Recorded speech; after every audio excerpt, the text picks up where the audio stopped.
Our agenda this morning is learning objectives, building a positive relationship, what are behaviors, what is conflict, what is de-escalation, the behavior model, de-escalation strategies, and positioning your vehicle. And I will hand it over to Heather.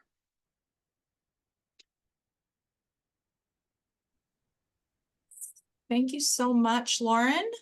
Good morning. My name is Heather Peralta. I will be your presenter for today. Little about myself. Professionally, I have been supporting folks who have developmental disabilities for 23 years. I've worked for Gompers now over 19 years and have been their staff guidance trainer for about 16 of those years. For those that have not heard of Gompers, we are a facility that is committed to serving adults who have developmental disabilities. We currently have 2 DTA programs, which is day training for adults, where we teach habilitation goals like life skills, social skills, independence, community involvement, things of that nature.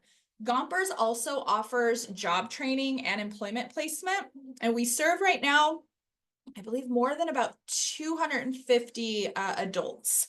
I am also a lead Article 9 and prevention and support instructor for the state of Arizona.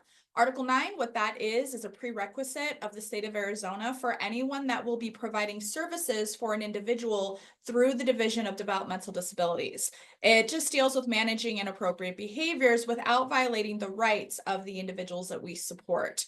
And I also mentioned prevention and support is another class that I teach here for Gompers. What that is a training that teaches staff that work under the DDD on how to recognize when a challenging behavior may occur and how to utilize least restrictive options and use de-escalation strategies. We also talk about what behavior emergencies are and what emergency physical intervention techniques are approved in the instance that least restrictive methods are just not working. The main focus of that training, though, is teaching positive replacement behaviors to get a need met. Thank you all for being here today, allowing me to join and share some tips on preventing and de-escalation of inappropriate or dangerous behaviors on the vehicle. So we'll go ahead and get started. If we could go to the next slide. Yeah, learning objectives. Human emotion in times in extreme stress, it can seem unpredictable. Having to operate a vehicle while managing conflict only makes things harder. So today's workshop focuses on how to proactively assist individuals who have developmental disabilities and challenging behaviors before they are nearing or in a behavioral emergency. Next slide, please. We will identify what a behavior truly is, how to determine why a behavior occurs, so the function. We will discuss how to identify sequence of behavior, so the antecedent, precursor, behavior, calm down, and consequences, also known as the APBCCs. And we will discuss tips on how personal space, body language, and listening skills can help effectively de-escalate the disruptive behavior of those in your care on the vehicle. Today's class, it will give you the basic tools to prevent behavioral emergencies. Throughout this workshop, we will be practicing with specific tools that you may have available for you as the driver, including ways to build relationships and proactively support someone who may display a challenging behavior. So we're going to go ahead and get started with building positive relationships with the individuals that you transport. Next slide, please.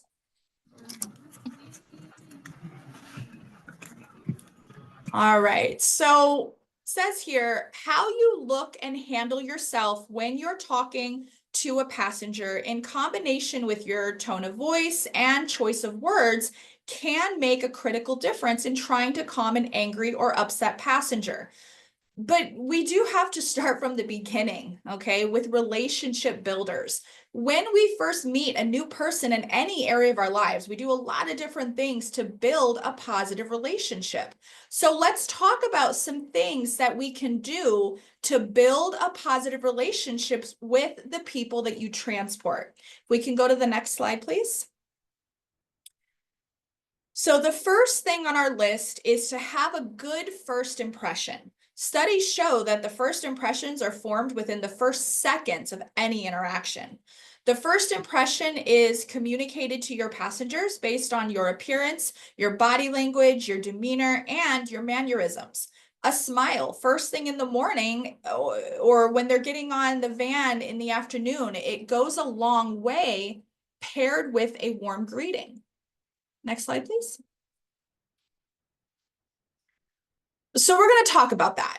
Okay. Some of you in this workshop today have been transporting the same person for a while now and have had the opportunity to gain some information about them. However, some of you will be picking up passengers for the, different passengers every day. So greeting passengers with a warm and confident smile can put both you and the passenger at ease. So say hello, it's good to see you this morning. How are you? If you know the person's name, you may also add a personal touch to the greeting, such as, good morning, Mr. Peterson. If meeting the person for the first time, introduce yourself. You may ask them their name. You may even ask them if they have like a nickname that they prefer. For example, like Robert, he may prefer to be called Bob.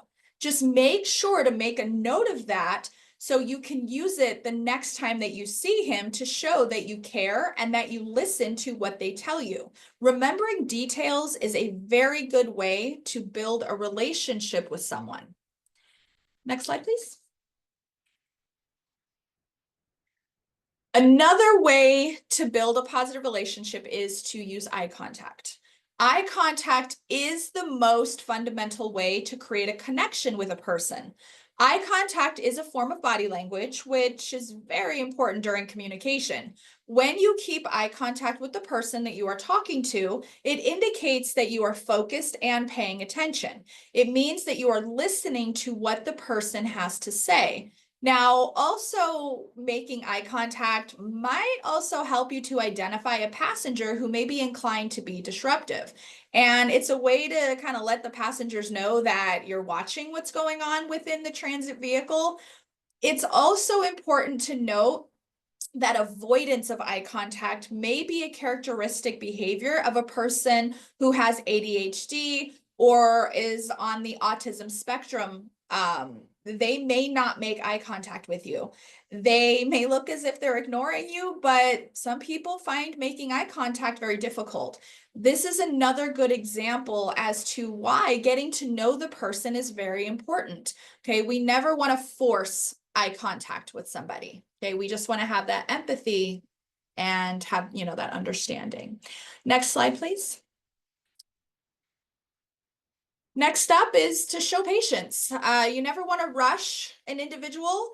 We have to understand that some of the folks that we transport, they may have a cognitive disability or a physical limitation.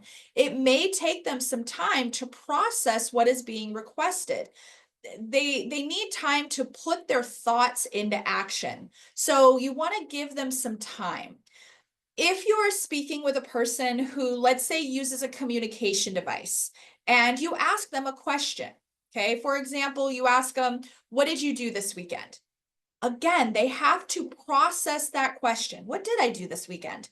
Then they have to formulate an answer. Then they have to navigate through that system to type in what they want to say. A mistake that people sometimes make when speaking with someone who uses a device is they tend to finish their sentences. If you are speaking with someone who uses a device or even stutters, we don't want to finish their sentence. When we do that, it gives off the idea that we don't have time to wait for them. And again, when we do that, it kind of forces the person just to shut down out of frustration. If we're constantly finishing what they're about to say, we never want the person to feel rushed. It may trigger escalation and it absolutely interrupts communication. Okay. So when it comes to, let me just hit on this really quick. There is no need to tell the person to slow down. If you are, talking with someone who stutters, telling them to slow down, it doesn't help. The best thing that you can do, the most respectful thing that you can do when speaking with someone who stutters is just listen. Make that eye contact and just listen, okay? We just don't want them to feel bad by us just saying, oh, slow down, I'm listening, it's okay. Just listen, that's it. Next slide, please. Let's see, set expectations. Yes, a good way to set expectations on the vehicle is to maybe explain some of the rules that are on that vehicle. So I have some examples here on the slide that you can use to announce before leaving the pickup spot, or you may just even have it posted somewhere in the vehicle. So some of these possible expectations: no jumping or rocking in the vehicle. Feet must remain on the floor, keep hands to yourself, keep arms and hands inside the windows, keep seatbelts fastened until you arrive at the destination. I say have them stay seated until the driver maybe announces that it's safe to unbuckle. Belongings need to be out of the aisle. Keep a calm voice during transport. Depending on your agency, you may also let them know that there's no eating or drinking other than water on the vehicle, if that's a rule that your agency has in place. If there's a rider staff, they should be seated in the center of the van and will be responsible for monitoring and interacting with the passengers. Good rule, like I said, just to have them posted, so you can use them as reminders if somebody is, maybe keeps getting up and down in their seat. You can just kind of refer to something like that. Okay. Next slide, please.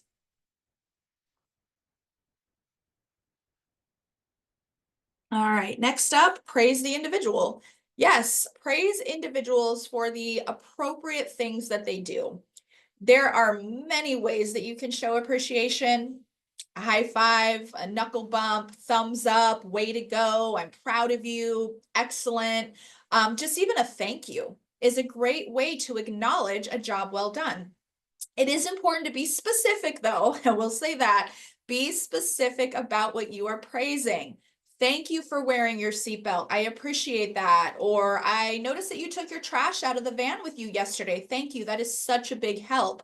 Now, if they like that praise, 9 chances out of 10, they're going to want it again and may display the same appropriate behavior. Let me share something real quick with you. I learned this the hard way, okay? 23 years ago, when I first started out in this field, I was working in a group home and we were having lunch, and one of the young ladies that I was supporting, she had a, big plate of spaghetti.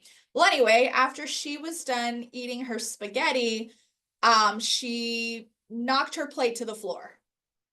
I was like, all right, welcome to the field, I guess. But anyway, I assisted her in cleaning up the mess. We went to the bathroom. She cleaned up. I had to clean up too because there was spaghetti all over me too. It splattered everywhere. Well, anyway, after she was done washing her hands, I said, thank you. Okay. The next day, she has the same behavior. She knocks her plate off the table and I was like, what's going on here? We talked about this. What's going on? She said to me, Heather, well, when I did this yesterday, you said thank you. Okay. She was absolutely right. I did say thank you. She took it as thank you for knocking your plate off the table. I was not specific. So from that moment on, I always make sure that I am specific. What I should have said was thank you for washing your hands. It's like, all right, she got me. So like I said, I learned that the hard way. Just always make sure that you're specific. Okay. Let them know what they're doing right now is positive. Praise does build self-confidence and self-esteem. Of course it does.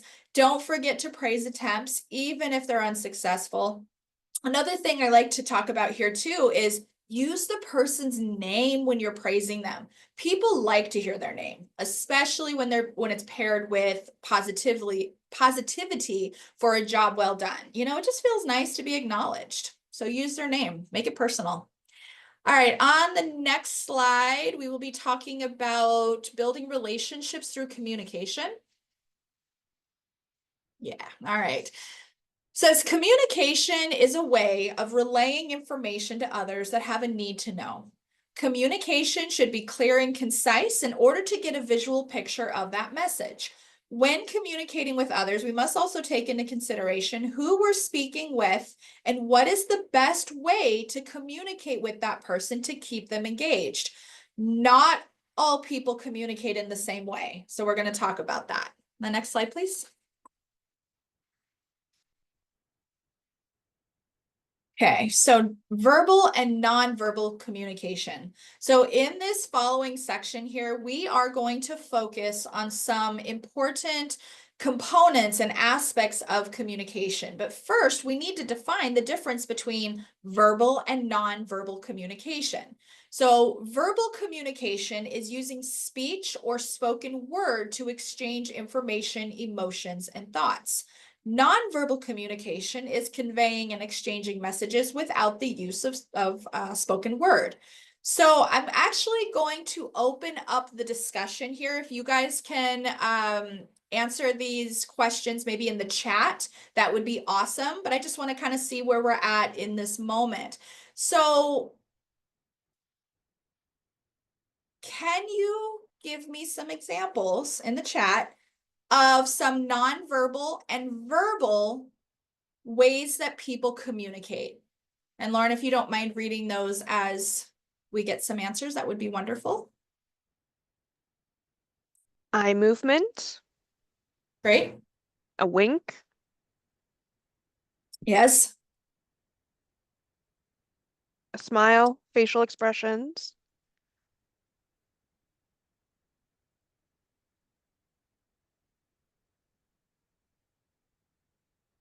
Right. Those are great answers. Oh, we got another one? hand gestures. Yeah, most definitely. So those are a few examples of verbal and nonverbal communication. Okay, so if we could go to the next slide, please. I want to talk, about some that were mentioned and then a few more that may not have been mentioned. So we're going to start off with the very first one on the slide here, and it's sign language. Sign language, it's a form of nonverbal, okay? But I will say it is not in our job description to be fluent in sign. But knowing some of the basic signs can really be helpful to someone who communicates through sign language.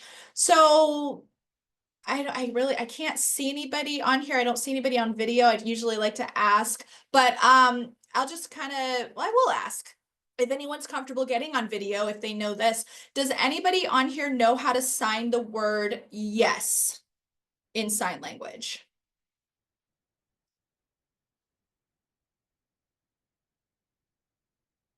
So this here, this is yes. So when they do this, this means yes. Or even their favorite words sometimes, no. I'm hoping you guys can see me in here. Can you see me on the video? Yes, I have you This is no. spotlighted for everyone. Oh, yes. Okay. Yes. Okay, great. So yes, no. If someone wants more of something, they may do this. Okay, this is more. A very popular one, bathroom. Okay, another one, pain would be a good one to learn this here. So if they have a headache, they may do it up here. They may do it down here for a stomach ache. It's just a good idea just to get some, under your belt, some of the common words, because if you are transporting someone who uses sign to communicate, you may pick up on some of those, signs and can get a need met based off of that. But like I said, it's not mandatory. That's not something that is in that job description. The thing is, though, I've got my phone right here. There are a lot of great apps on the phones and the tablets that will teach sign language. There's ASL Bloom. I really like that one. ASL Pocket Sign. That's another one that's really good that you can download on your phone, and it can help you to communicate with that person. I also know that GCC has a great program called the American Sign Language 101. It's just an introductory course that provides instruction on deafness, deaf culture, and the language used by the deaf community. It's a little program that they have over there, which is really cool if you're interested. But yeah, if you can, just learn some of the basics. The next one is writing. Yes, that is nonverbal communication. Emails, texting, so with writing, emails, texting, I guess they can kind of fall under both verbal and nonverbal. It's just an example of written verbal communication. You're just putting your words to paper. Pecs, pictures, even posters. I mean, if you think about it, at the movie theater, they've got posters of the upcoming movies, which is communicating what's coming out. We communicate through our clothing, right? Police officers, they wear uniforms, doctors wear uniforms. Even you at your agency may wear a uniform to represent the company that you work for. We communicate through colors and lights. Okay, if you're driving the van and the light turns red, that is communicating stop. Or, the flashing lights on the fire truck. That's for someone who may be deaf and they may not be able to hear the sirens. They can see the lights. Okay. Lot of different ways. Let's see. The next one is body language, eye contact. I know that one was mentioned, even like a wink, yeah. Or lack thereof when it comes to eye contact. It could be an eye roll. That's communication. Let's say you and a significant other are at a party and you kind of give each other the look, like that ready to go kind of look. You don't even have to say anything, but you just get that gaze and you know what your partner's wanting. If you remember back in grade school, your teacher says, okay, we're going to do a project, pick a partner. And then you kind of look at your best friend like, you just kind of give that look, which is communication. Absolutely. Hand movements, gestures. So if you want the person in the room or in the van to lower their voice, maybe they're being really loud, instead of yelling back at them, you may just gesture, one of these to remind them to lower their voice, or even one of these to remind them to lower their voice. Hand movements. Okay. I don't know if who I've got here in the workshop, but you may remember there was a basketball player, it was Mutombo, when he would wag his finger. No, no, no. I know it's silly, but the thing is, though, it's nonverbal communication. Okay, so one of my favorites. Stance, the way that you are standing, your arms are folded, you got your hands on your hips, you're slouching, that could be a form of communication. If the person's slouching down in the back of the vehicle, that could be communicating so many different things, facial expressions. Yeah, the look that a parent gives a child when they're acting up, the look. If you know the look, you know the look. But that's communication. A smile, may indicate that they're happy. But I will say this on the same thing here. Never assume. Never assume because somebody is smiling that they are happy. Never assume that. It could be a very condescending smile. Okay. So many different ways. Body art, tattoos. Okay. I have a friend of mine who has epilepsy. He has epilepsy, okay, tattooed on his wrist here, because if he's out in the community and he's convulsing, he wants, people in the community to see that it's an epileptic seizure. Okay. So it's like a medical ID that they wear. Okay. But he actually has it tattooed, which I think is pretty cool. Let's see. Next slide, please. Continuing on with different types of communication. So communication devices, I did mention those earlier. These are it's equipment that people use to communicate without using that verbal speech. Silence, yes, silence speaks, sometimes louder than words. Let's see, just our tone of voice, yelling, whispers, okay? Sometimes the way that we say things or our tone of voice can change the meaning of things, okay? So I'm gonna say the same sentence, but it's gonna have two different meanings, okay? So if I was to say, do you wanna get on the bus? Or same sentence, do you wanna get on the bus? Same sentence, but it now changes its meaning based off of my tone. Okay, so sometimes we have to really pay attention to that kind of stuff. The next one, oh, I don't think I have it on the slide. No, it's not up there. Let me just talk about it. Echolalia. Okay, now echolalia, this is like repetition of previously heard spoken speech. Okay, we see this a lot in folks who have autism, where they repeat the same phrases over and over. It's a really cool form of communication, and sometimes you really have to listen to try to figure out what they're communicating. What I mean by that is we had a gentleman that used to attend, and he used to speak through echolalia. It was so cool. How he would communicate that he was hungry. He wouldn't just say, I'm hungry.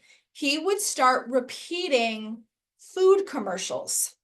Okay. So he would do things like, ba bum bum bum, I'm loving it. Or he would go, no one out pizzas the hut. Or Arby's, we have the meats. Or my favorite was, Yo quiero Taco Bell. He would just start repeating these words, which communicated that he was hungry. Okay. Another little boy that I used to work with, he's just, well, he speaks through echolalia. Well, anyway, he was attending our school and he went home. Apparently, this is what mom was saying. He kept on saying to mom, it's time for circle time. It's time for circle time. And mom was like, what is circle time? Like, what is this? Right. Well, anyway, the mom called the teacher and said, hey, teacher, do you guys have some kind of circle time that you guys do during the day? And the teacher was like, yeah, we have circle time every morning at 9 a.m. Okay, great. We're getting somewhere. What do you guys do during circle time? And the teacher said, well, this week, the kids, they sit in the circle on the carpet and we're reading Berenstain Bears. So when her son repeats, it's time for circle time, it's time for circle time, that is his way of communicating. He would like mom to read him a book. Oh, it's just it's a very unique way of communicating. But like I said, sometimes it just takes a little bit of time to try to figure out what are they communicating with that repetitive speech. The next one that we have here on the list is sounds. Yes, we communicate through sounds. Fire alarm communicates we need to evacuate. Honk of the horn, police sirens. If you have someone that is non-speaking, they may hit the window or clap their hands to get your attention. Okay. Maybe they just need help with the seatbelt and they verbally are not able to communicate that. So maybe they hit the window, you look behind you. Oh, I'm so sorry. You don't have your seatbelt on. Would you like some help? Just trying to figure out what they're trying to communicate. Yes, laughing, crying, that is also a form of communication. Music. Yes, I did add this one to the list because a lot of people do communicate through their music. I mean, that's how I found out that Whitney Houston would always love me. I mean, Dolly Parton, she said it first, but I don't know. I really felt it when Miss Houston sang it to me. Just me, right? No? Okay. I there's just so many different ways. Okay. As you can see, there are many ways to communicate outside of just verbal speech. Okay. All right. So we just talked about how to build positive relationships and how people communicate. Now, what we're going to do is we're going to talk about some barriers to communication. Okay. These are the things that will damage a relationship. So if we could look at those on the next slide, please. Yes, barriers. So these are just some examples of some phrases that we shouldn't use. So the first one is ordering or using commands like you have to. First off, disability or not, no one likes to be told what to do. Okay, you have to sit there because I said so.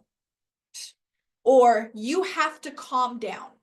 Oh, that's a trigger for a lot of people. When you tell someone to calm down, they may perceive that as an order, basically telling them how to feel about that situation.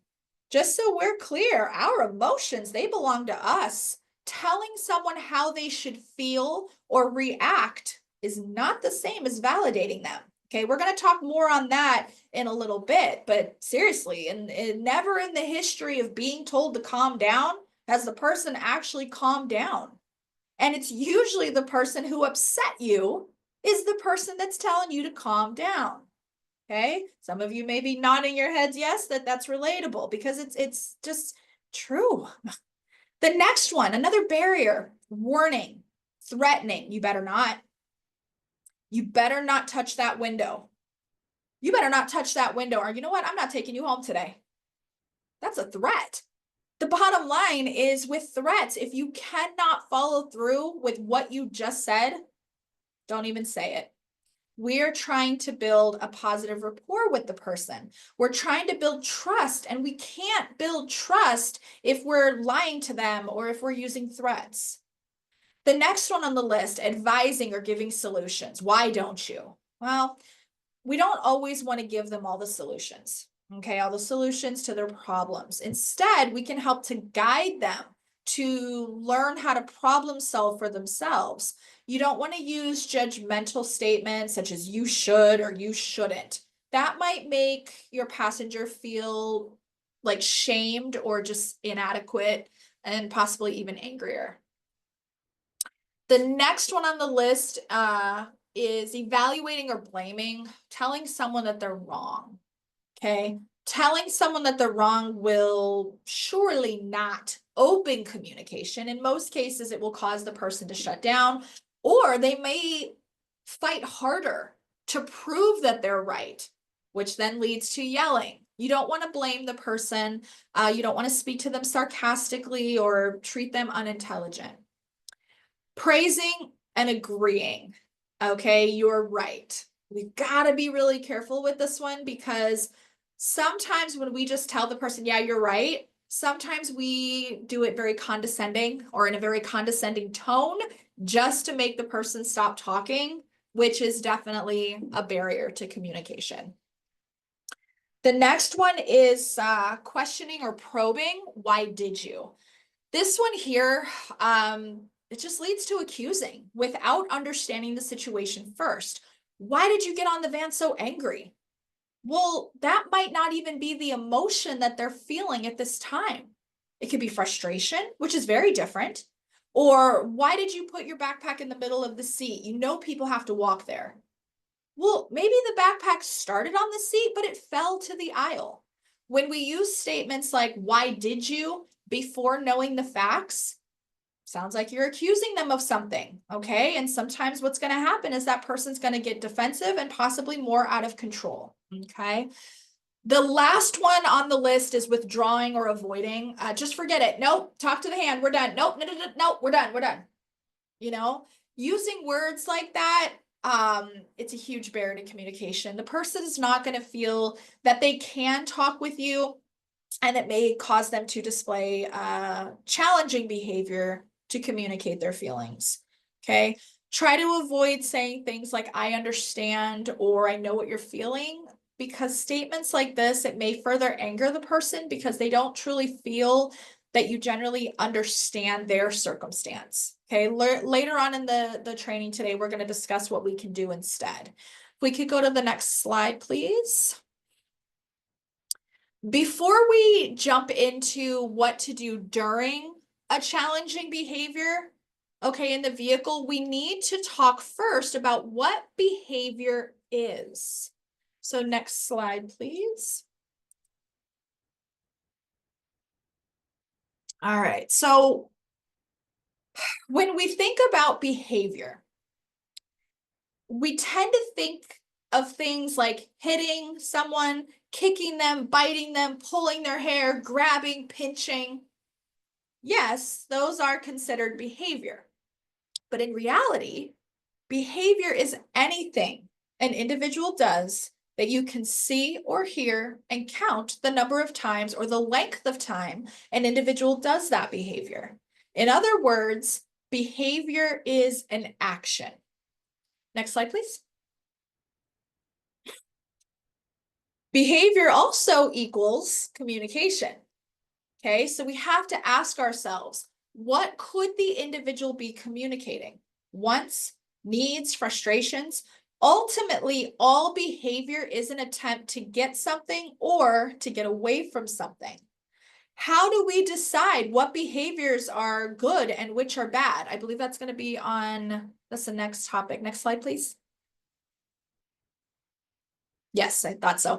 All right, so how do we decide what behaviors are good and which are bad? I'll tell you right now, behaviors are not inherently good or bad.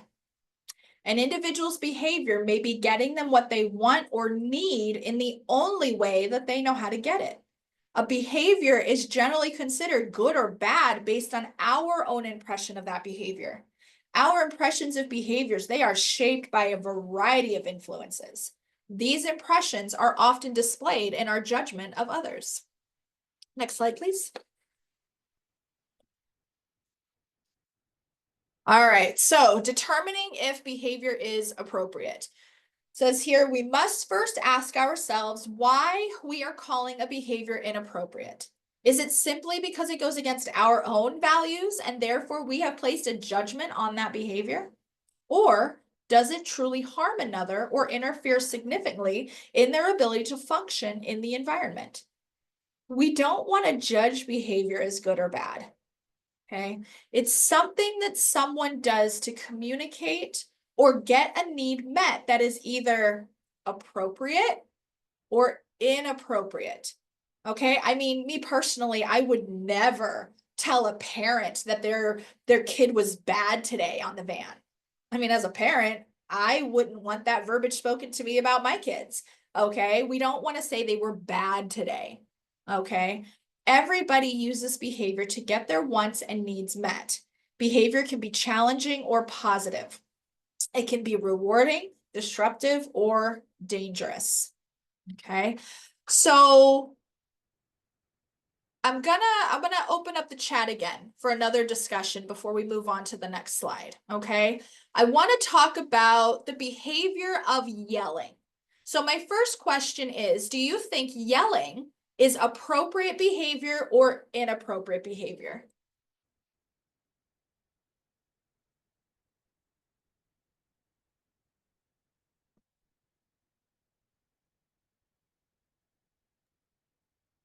Both. Okay, I agree with that. I definitely agree with that. So let's talk about it. Appropriate versus inappropriate. So I'm going to keep the chat open. Can you guys please give me some examples of appropriate times to yell? Give me some appropriate times to yell.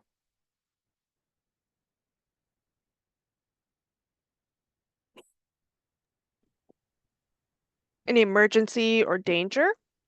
Okay, good.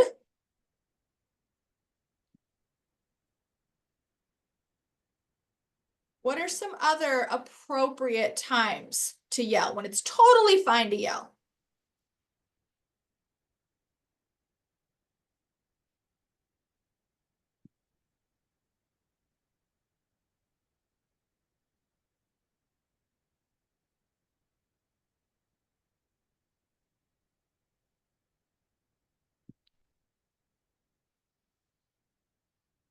Stress release.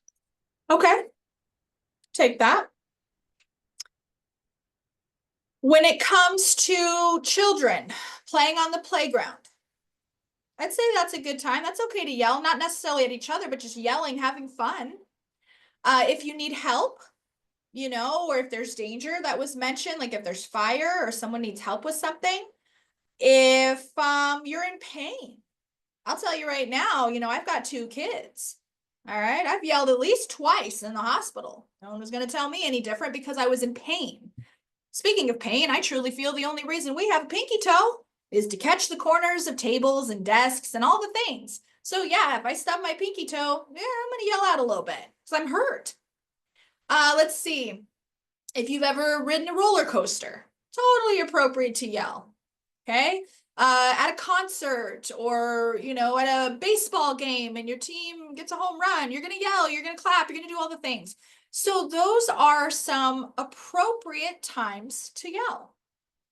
So let's now talk about some inappropriate times to yell. When would it be not so okay to yell?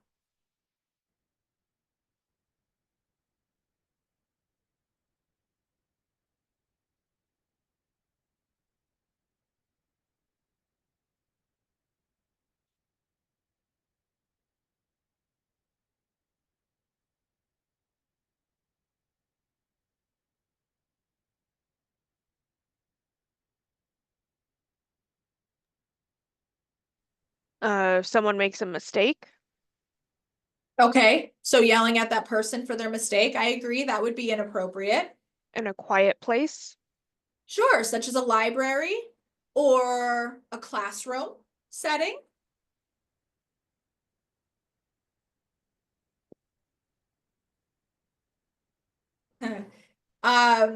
In my home, the kids know, especially my son who plays video games, he's almost 11. And if you have kids in your life that play video games, you know sometimes they can get rather loud.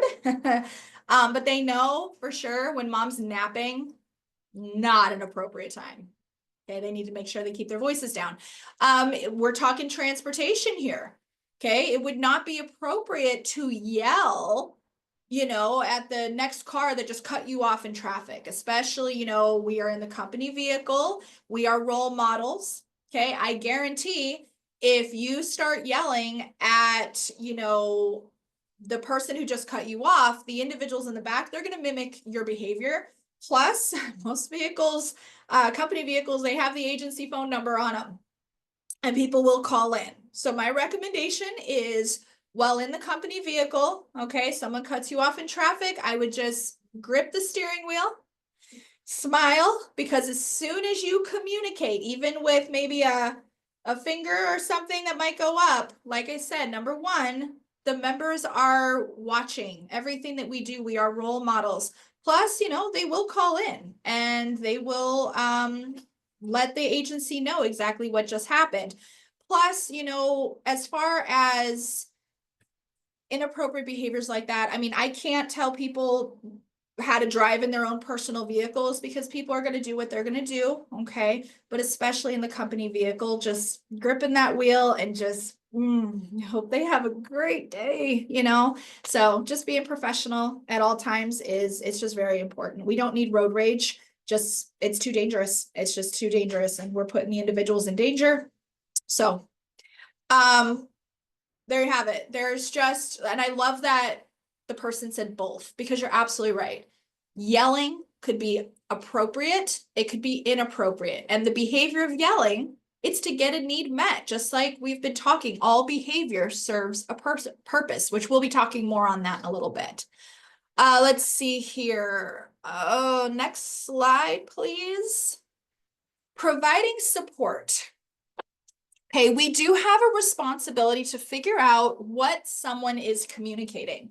If someone is communicating in a way that puts themselves or others in danger, we do have that opportunity to teach new ways to communicate. While before a challenging behavior is a great time for teaching, during a challenging behavior is not the time for teaching. Okay, this is the time to make sure that everyone is safe. All right, now that we know what behavior is, now we're going to talk about conflict, de-escalation. Next slide, please. All right, so says here, conflict is a disagreement in which the people involved see a threat to their needs, interests, or concerns. A key element of conflict is the idea that each person more than likely has a different perception of a situation than another person has. The key is to work out the differences with your passengers before the situation escalates to more difficult or a more dangerous encounter. Next slide, please. So we're going to talk about de-escalation. De-escalation is when we effectively communicate to calm a passenger who is angry, out of control, or disturbed. De-escalation strategies, they can reduce the possibility of violence once a conflict begins to intensify or escalate. Next slide, please. Okay, so what we're going to get into now is what we like to call the behavioral model. Okay, this is basically the who, what, when, where, how, okay, something is happening. This is something that we use to help determine how we can recognize inappropriate behavior before it starts. And then what can we do to help de-escalate that situation? So we're going to jump into the behavioral model. Next slide, please. Okay. Earlier, we just said that every behavior serves a purpose. Okay, so that's what we're going to talk about right now. Causes, purpose, function of behavior. Behaviors occur for a reason. Everything that we do is driven by a need. All behavior satisfies a need. However, not all needs are satisfied in an appropriate manner. In order to teach individuals how to get their needs met in an appropriate manner, we must first determine the function or the purpose of that behavior. Okay. So we're going to discuss the sequence of behavior. We can go to the next slide, should be the model itself. Yep, there it is. Okay. So this diagram here on your screen, it shows the behavioral cycle as it takes place for all individuals. Our goal is to recognize and teach the individuals to stop the behaviors that are considered inappropriate from occurring. This can be accompanied by developing a relationship with the person that consists of trust and fondness. Developing a relationship will help you to recognize the individual's antecedents, precursors, and the payoff of the behavior. When we begin to understand the function of behavior, we can give the individuals alternative behaviors, or I also like to call them replacement behaviors, to get the need met, but in a more appropriate way. Okay. So the APBCCs, the behavioral model. So we're looking at this diagram here. It starts on the top left with the antecedent. Okay. Then it goes from the top left to the right all the way down and it forms this circle. Okay. Now, antecedents are part of the before stage in this model. When I say before, I mean they happen before the behavior, okay? Antecedents are what happened to or around or even within the individual. The cause of the behavior, it's what sets the behavior in motion. Everyone has antecedents to behavior, everyone. We don't do things for nothing. There is always a reason why we do what we do. Now, it may not always be clear as to why they're displaying the behavior, but guarantee there is a trigger. Okay. The cause, it can be internal or external. So if we can go to the next slide, please. Okay. So there's a list here, okay, of some internal and external causes of behavior. Okay, so we're going to start with the internals. These are things that happen within us, inside our body, that may trigger a behavior. It may cause a person to react. So the first one that I have here on the list, okay, is hungry. Okay, that's an internal cause of someone's behavior. So, you may have heard of hangry. Okay. People don't tend to be themselves when they're hungry. They kind of get irritable. If you haven't met someone who gets irritable when they're hungry, hi, Heather. Nice to meet you. I am that person. Or if you've ever seen those Snicker commercials back in the day, where you're not yourself when you're hungry. And actually, I have kind of a fun little clip. Lauren, do we have that clip ready of that commercial just to go back in time? Let me go grab it really quickly. Okay, thank you. Just a fun little video that I like to show here. It just kind of takes us back and just kind of proves the point, We're not ourselves when we're hungry.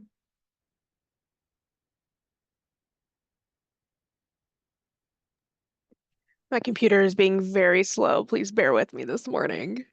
All good.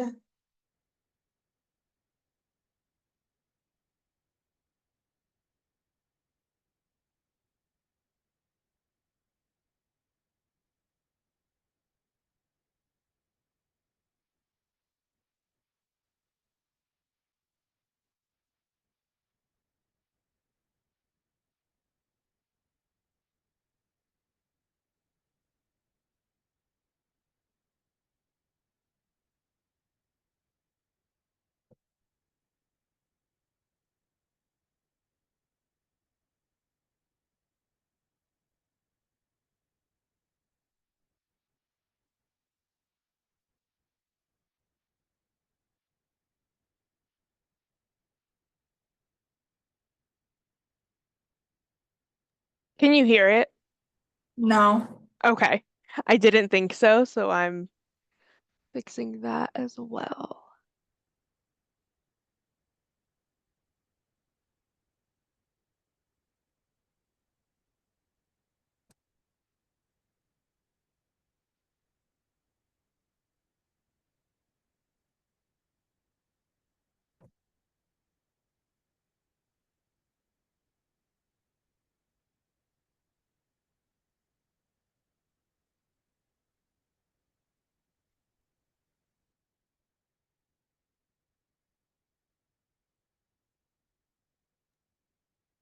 One of these days I'll remember how to share the computer audio.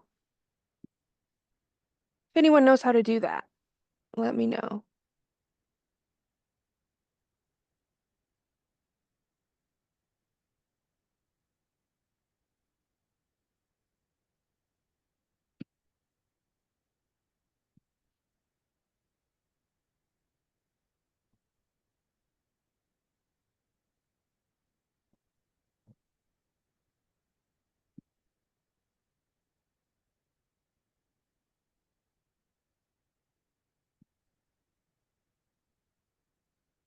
Okay, I just Googled it.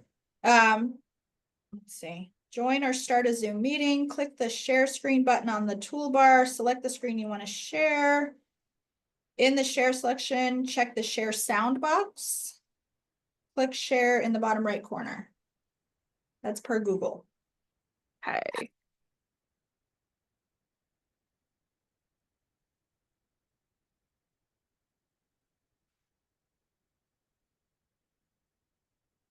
So you can see the screen now, correct?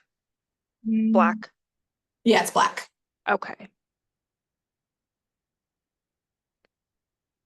Can you give me that again, Heather? Sorry. Let me get to it. Yeah. Let's see. Click the share screen button on the toolbar. Select the screen you want to share. Mm-hmm. In the share selection window, check the share sound box. Okay. And then click Ha. share in the bottom right corner. Let's try that.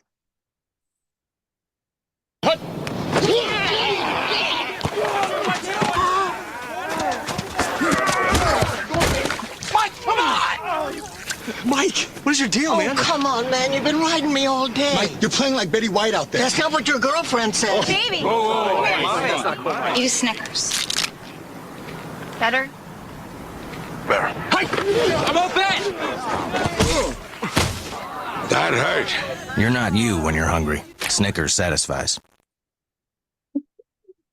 All right. So we kind of get it, right? Just a little humor for this Friday. But seriously, hunger, it's a huge trigger of behavior. You know, we're not us when we're hungry. Okay.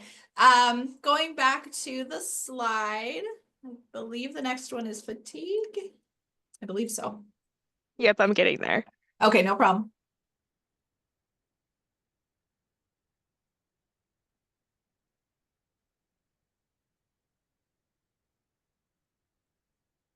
Pretty sure it is fatigue. So yeah, just like hungry, okay?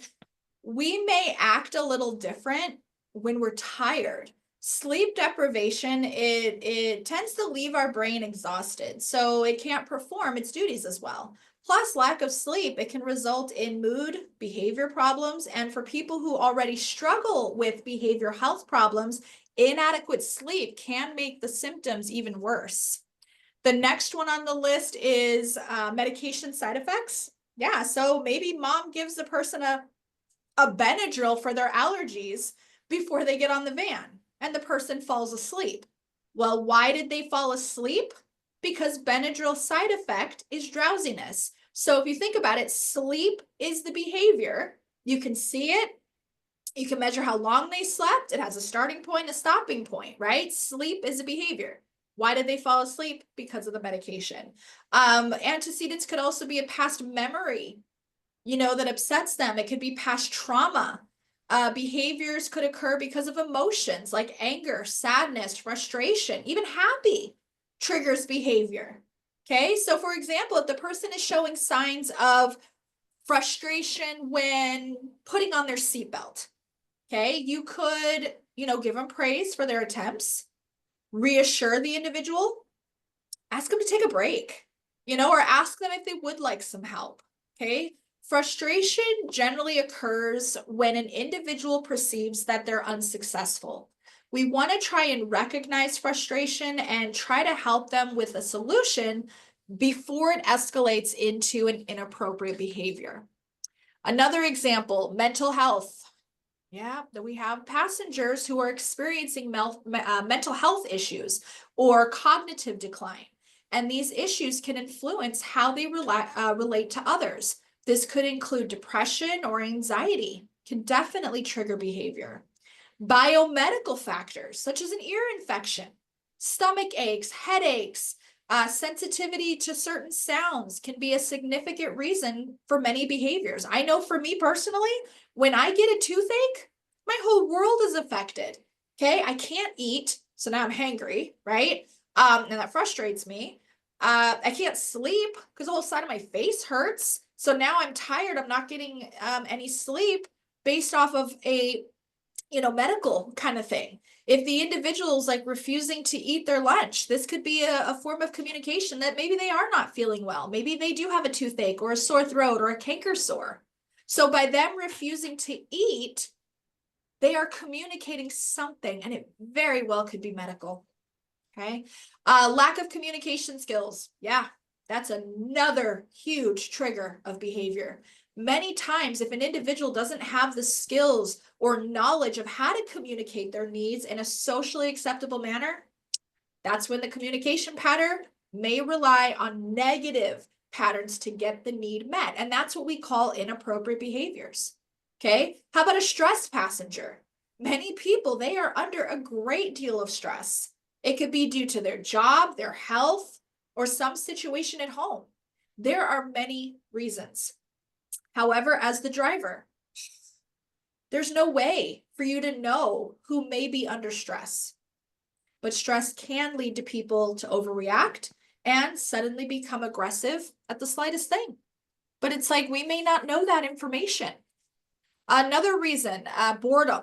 Yes, if an individual has no stimulation or activities going on, yeah, they'll create their own out of boredom.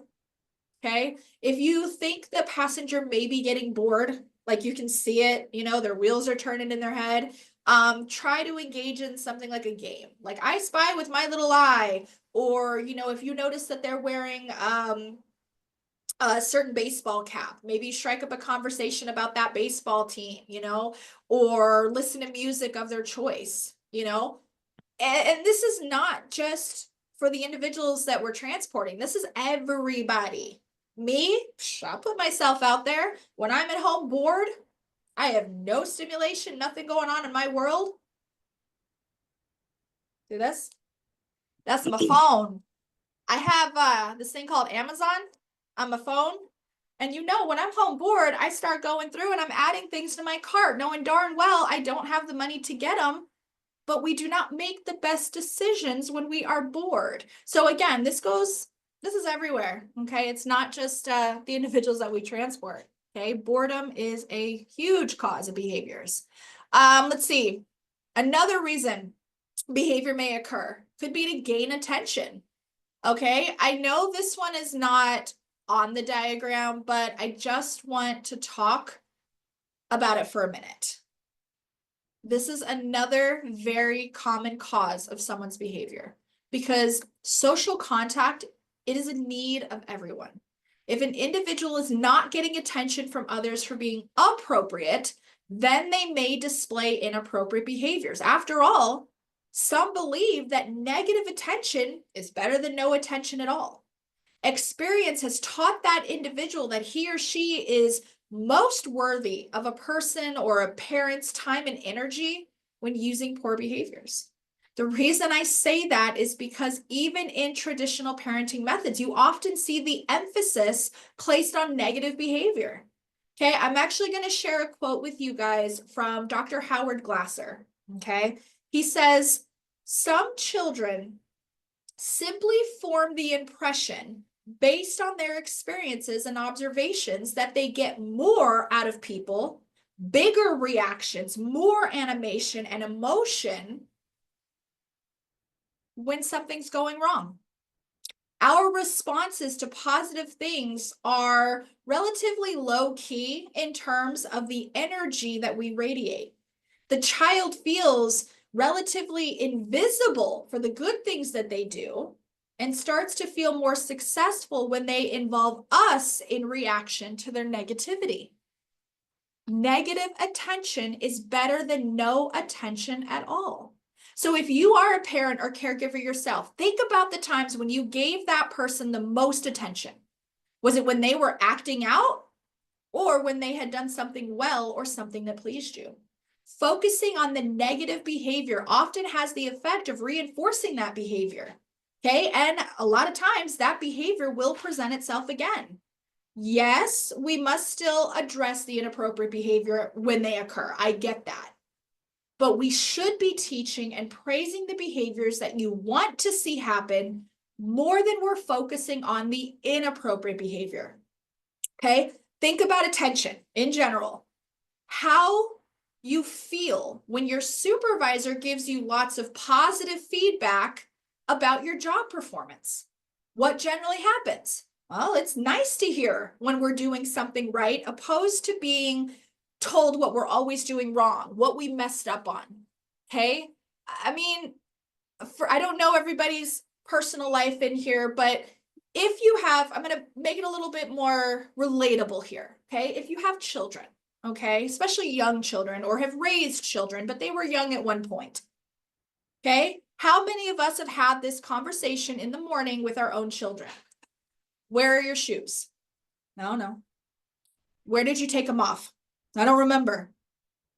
Now we start to get aggravated and we start to raise our voice. Well, if you would have come home and you would have put your shoes away where they belong, we wouldn't be late every day looking for your shoes.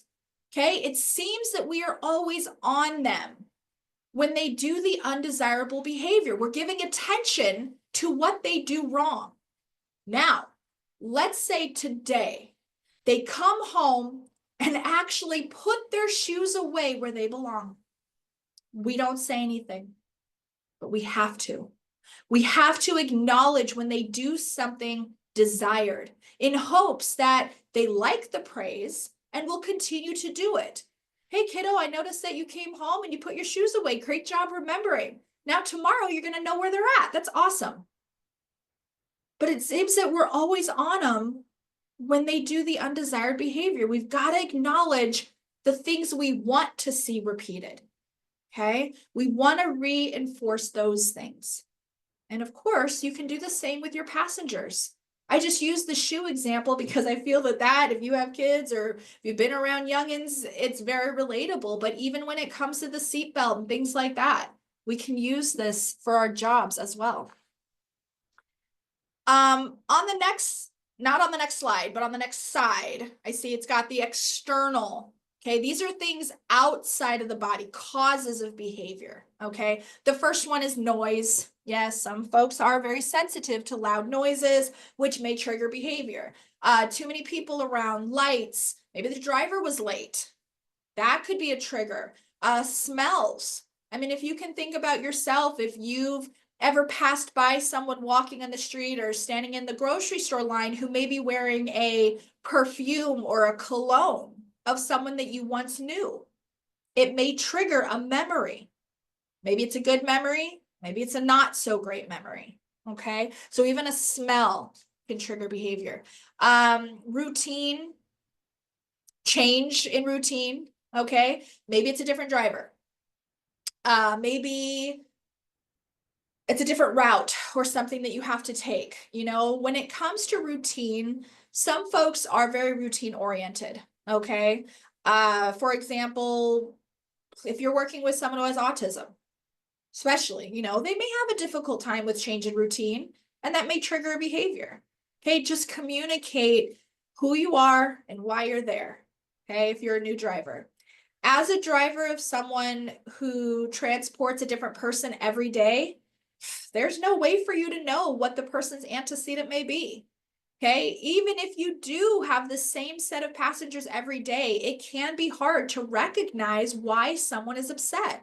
Just understand that there is a reason for behavior. Maybe the weather outside, temperature in the van, Okay, the list can go on and on, but there's always going to be an antecedent.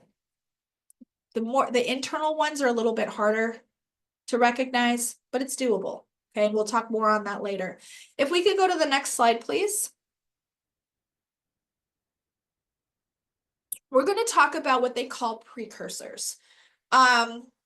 Precursors can be a sign of conflict escalation. Precursors are defined as like a cue or a warning that the behavior is about to occur. Often appears as a quote, like mini behavior, something that they do right before the target behavior. Okay. Precursors are also part of the before stage. And honestly, it's the last opportunity that we have to try and redirect that person. So questions that we need to ask ourselves are, what did they do or say right before the behavior?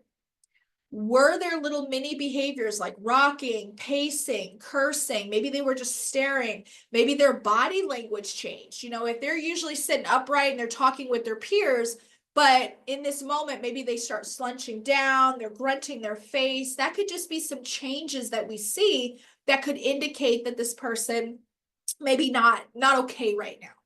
Okay. Be aware of these signs when you're interacting with your passengers. You know, does their voice suddenly change? You know, increase in volume. Maybe they get a little bit more quiet, clenching their fists, untightening their jaw. You know, maybe they usually make eye contact with you today, but today they're not, you know. Just kind of look at that body language too. It could be an indication that the target behavior may be right around the corner. Okay, they're kind of like warnings. So we've gone over the possible causes of behavior and the warnings that happen before the behavior. Now we're going to look at the next part of that behavioral cycle, which are the behaviors. We can go to the next slide, please. We've already discussed what behavior is, but a little review. Okay.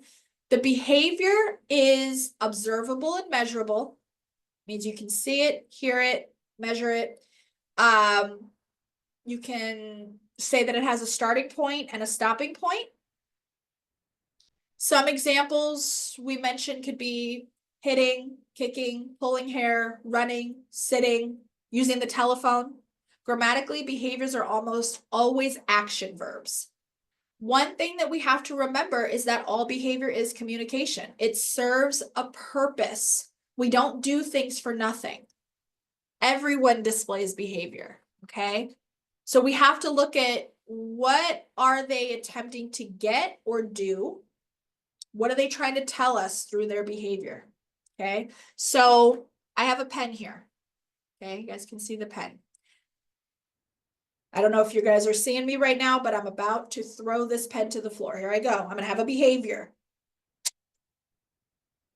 I had a behavior. Okay, you saw me throw it. If you didn't see me, you may have heard it hit the floor. You can measure how far I threw it. It has a starting point and a stopping point. That's how we define it as behavior. It's an action. So I'm going to open up the chat here real quick, okay? In this training right now, why did I just throw that pen? Because we say behavior is communication. What was I communicating to you when I threw that pen right now in this training?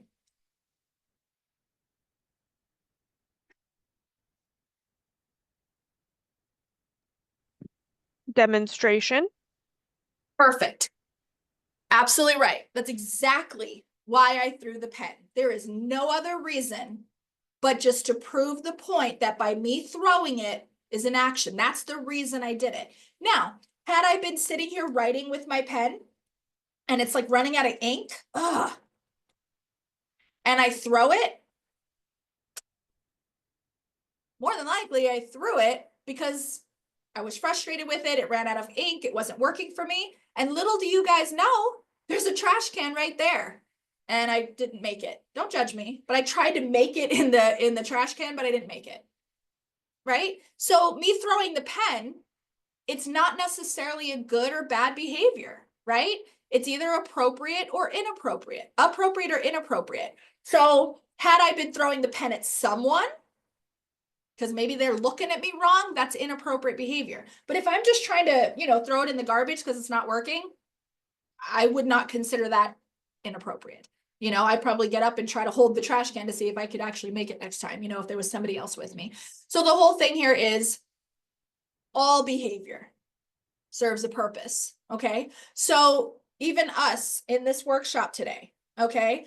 Everyone behind the screen there, you guys are all behaving, right? Maybe you're taking notes, maybe you're standing up, maybe you're sitting down, you're breathing. Breathing is a behavior, right? And there's a reason that you're here, okay?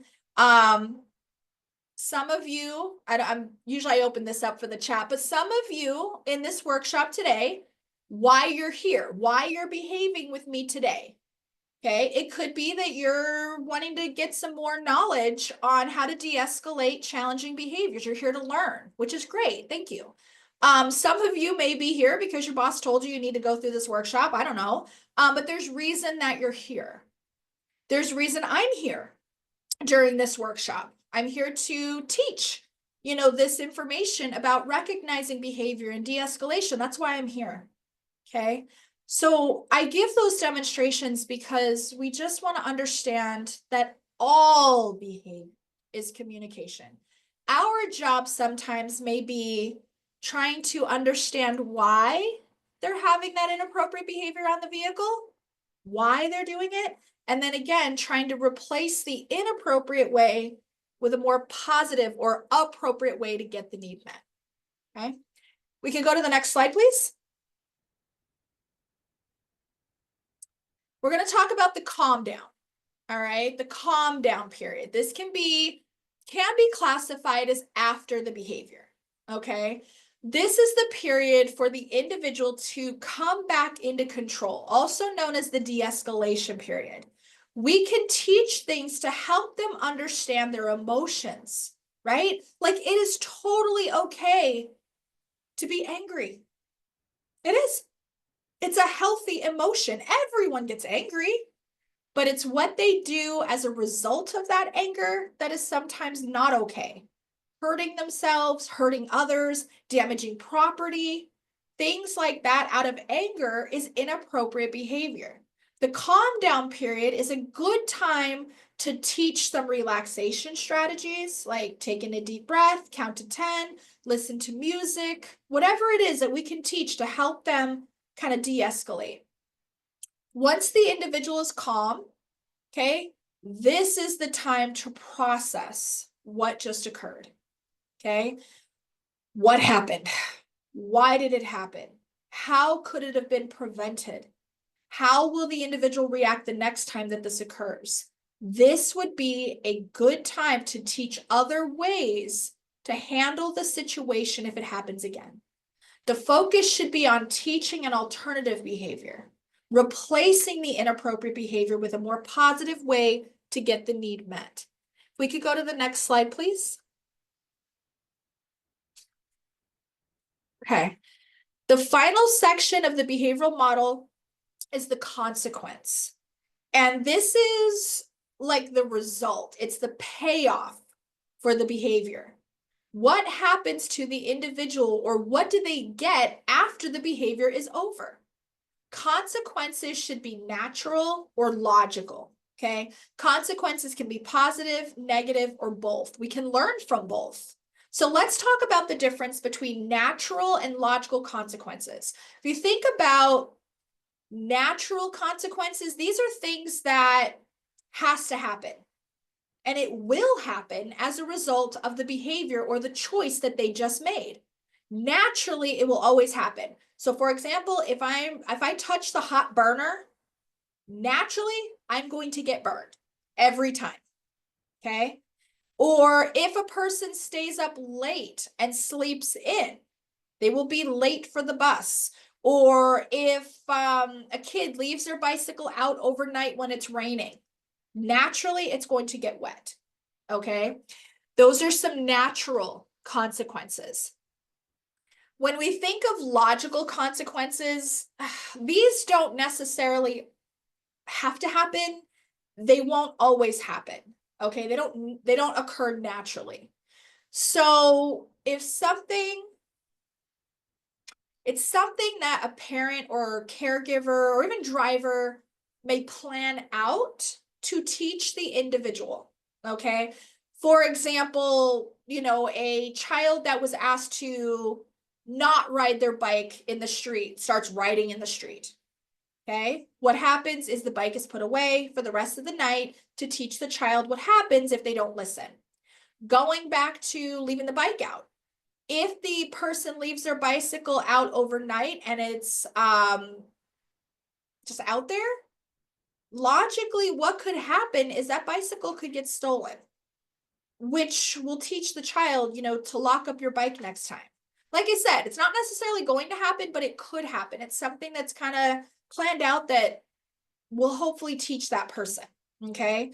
Now, if you notice, can we actually go back to the diagram with the model on it? I believe it was slide 36, I think. Yeah, right there. So going back to this model, okay, you notice that the diagram, remember I said it starts on the top left, antecedent, precursor, behavior, calm down, and consequence. It goes kind of like left to right in a circle. But it doesn't mean that it always has to flow that way. Okay, so we're going to go over a couple scenarios together and see what we can do to kind of manipulate this diagram a little bit. All right, so listen carefully. I'm going to share a scenario with you. Okay, as you're listening to this scenario, please listen out for the before, during, and after. So let me just go back over. The before is the antecedent and precursor. The during is the actual behavior.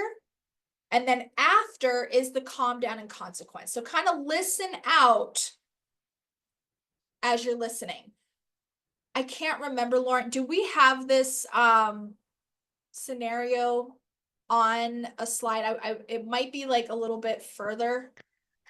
Let me check. I think we have it. It's about Mary. Let me see if I can find what number it is. Yes. Okay. Let me get there. Please, yes. I couldn't remember if Oh, we could have just gone forward. It's there. There we go.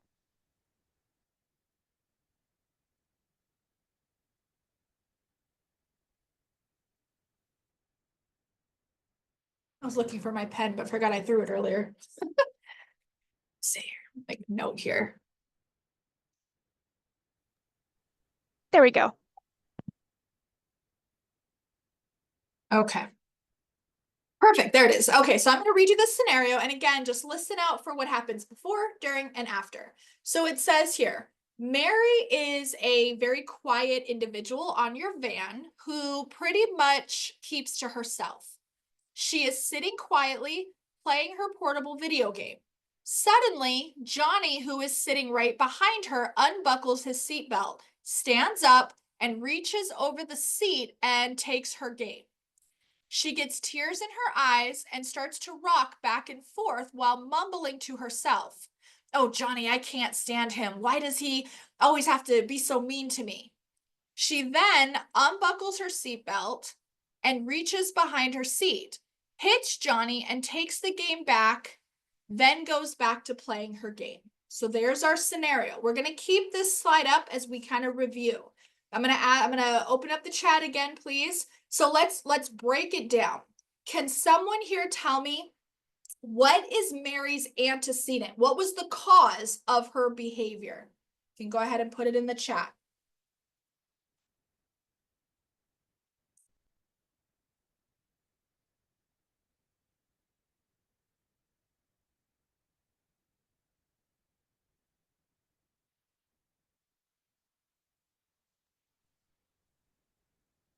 Tears and rocking. That's going to be the precursor. So the antecedent is the cause of her behavior.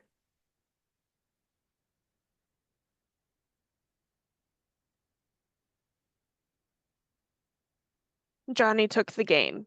There it is. Okay, so that is the antecedent. That's the cause. That's what set the behavior in motion. Johnny took her game. Perfect.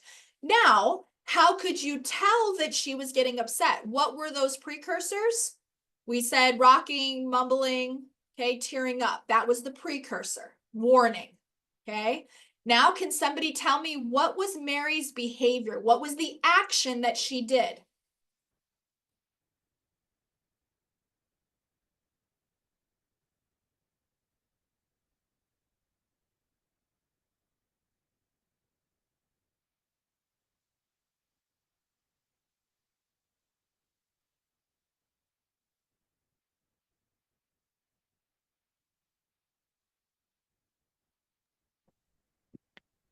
She unbuckles and hits Johnny.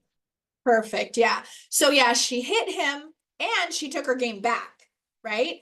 So now, what was her calm down? What was the de-escalation period? What did she go back to doing?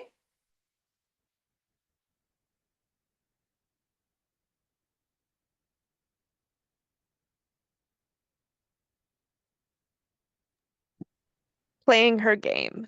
Perfect. Okay. Now let's talk about the consequence. What happened as a result of Mary hitting Johnny? What did Mary get?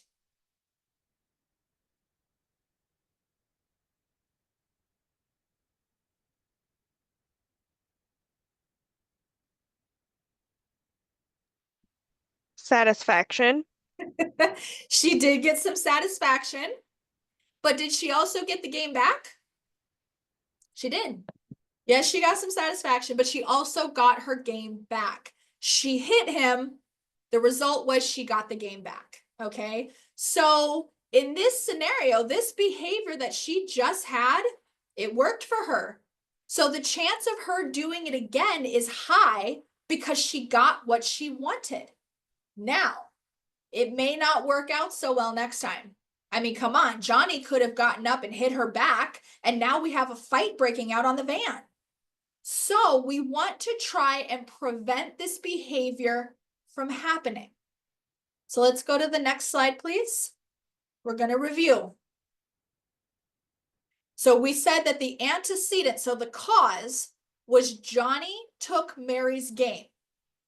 The precursor, the warning, telling us that Mary was not okay right now, was Mary started rocking, mumbling, and tearing up.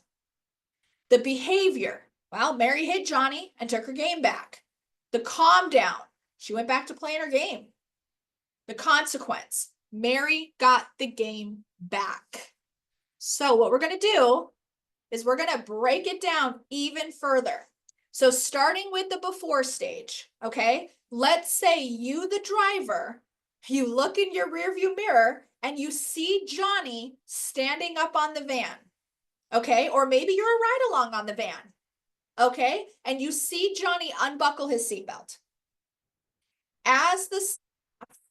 What can you do when you see Johnny start to unbuckle his seatbelt or when you see him standing up in the vehicle? What could you do in that moment?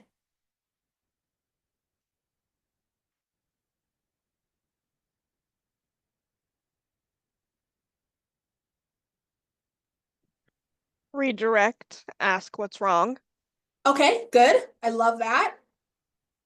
To redirect could also, it means to get them refocused, maybe strike up a conversation, and then just simply asking them, hey, John, are you okay right now? What's going on? I like that. Is there anything else we can do?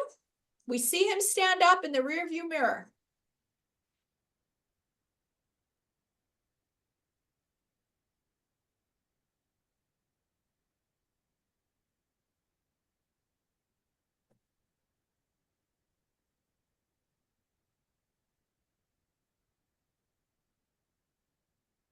Remind him of the rules.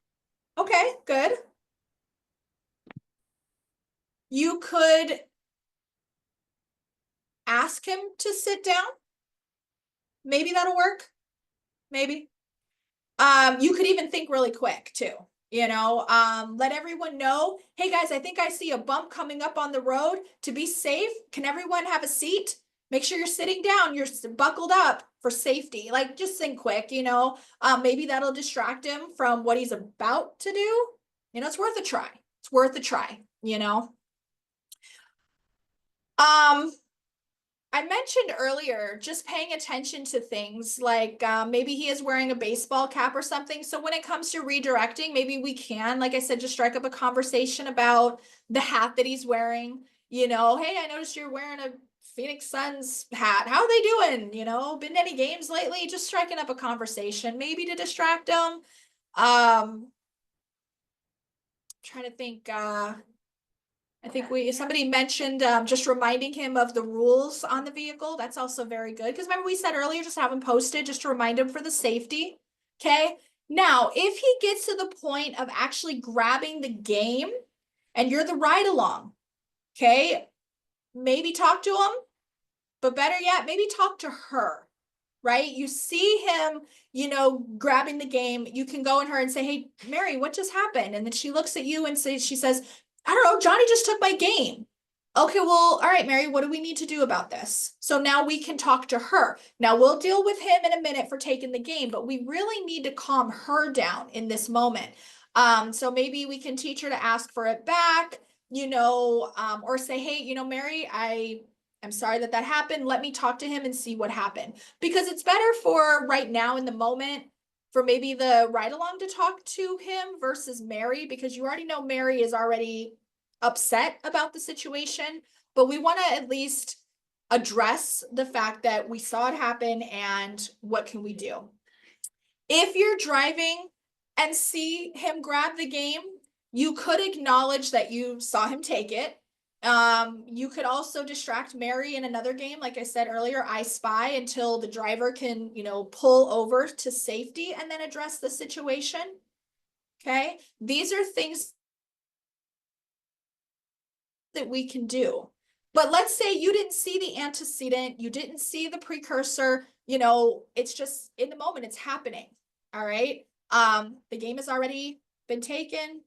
I'm just going to go back to the fact I think we need to pull over and talk to Mary, try to get her to calm down, and then we can see about what we do next, what our next steps are. Okay. If you notice it in the precursor stage, okay, you see her rocking back and forth, you see tears in her eyes, talk to her then when you see it. Okay. We don't want the behavior to happen. We want to try to get in there in the before. Because remember how we said it goes antecedent, precursor, behavior, and then the calm down? If we can take it from the antecedent, we see him grab the game. We can get in there now. We see it. It just happened. Get in there now. Try to redirect him. Try to figure out what just happened. But if you didn't see the antecedent, maybe you just see her rocking in the van, tearing up. Talk to her then. Hey, Mary, what just happened? Okay. But if we miss all of that behavior, it's going to happen. He's going to, you know, he's going to grab the game. She's going to go back and hit him, but we don't want the hit to happen. We want to try to avoid the hit. The whole goal is to get Mary's game back without her hitting anyone. Okay. So we try to address it in the antecedent stage or the precursor stage when we see those things. Okay. All right. Now, remember how I said that behavioral model, it applies to everyone? Okay, so I'm going to talk about another experience again. Okay, listening for the before, during, and after. Okay, so some things to know about me is I like to scrapbook. Okay, I have 2 children. I have a 17-year-old daughter and a 10-year-old son. Okay, those are just a couple things to know about me.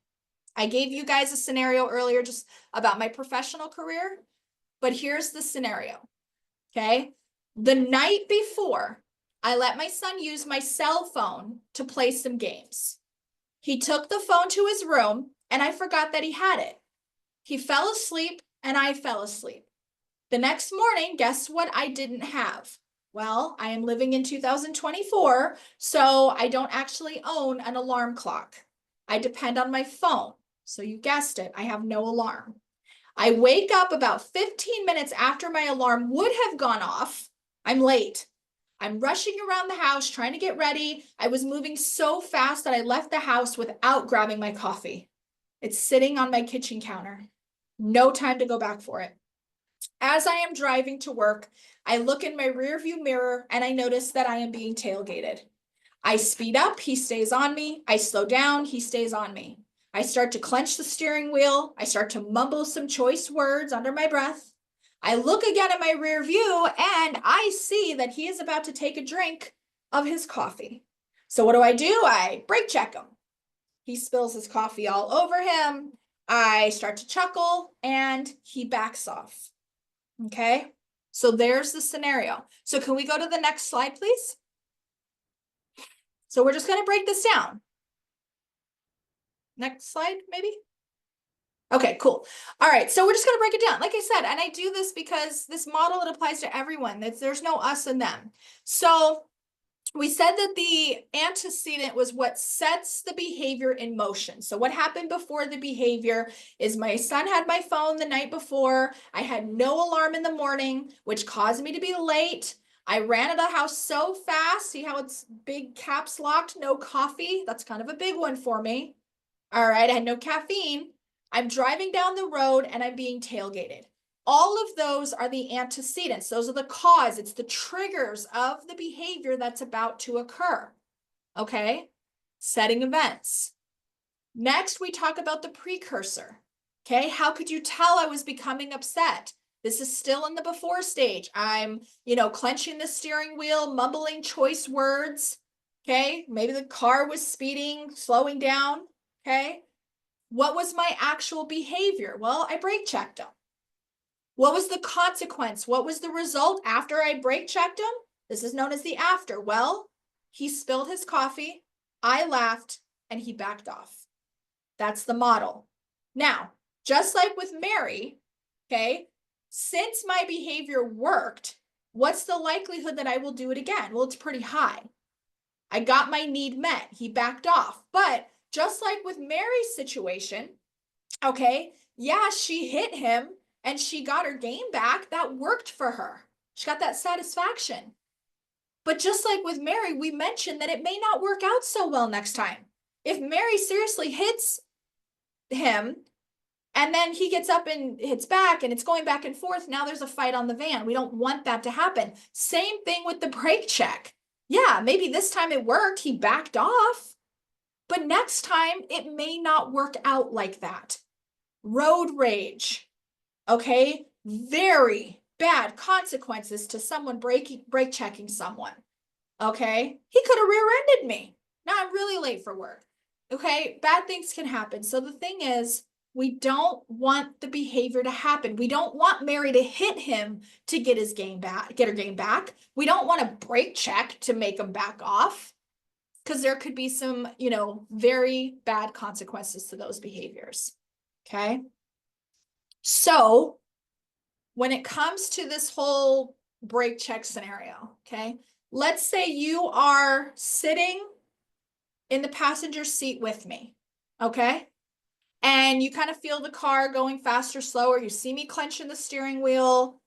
You hear me, with my choice words mumbling under my breath because I'm being tailgated.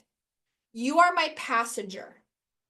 What could you do in that moment to maybe try to help calm me down so I don't brake check the guy? I'm going to open up the chat. What could you do for me in that moment when you see me clenching the fists, I'm mumbling to myself? What would you do for me? Knowing what you know about me already, which you don't know a whole lot, but I gave you some things about me.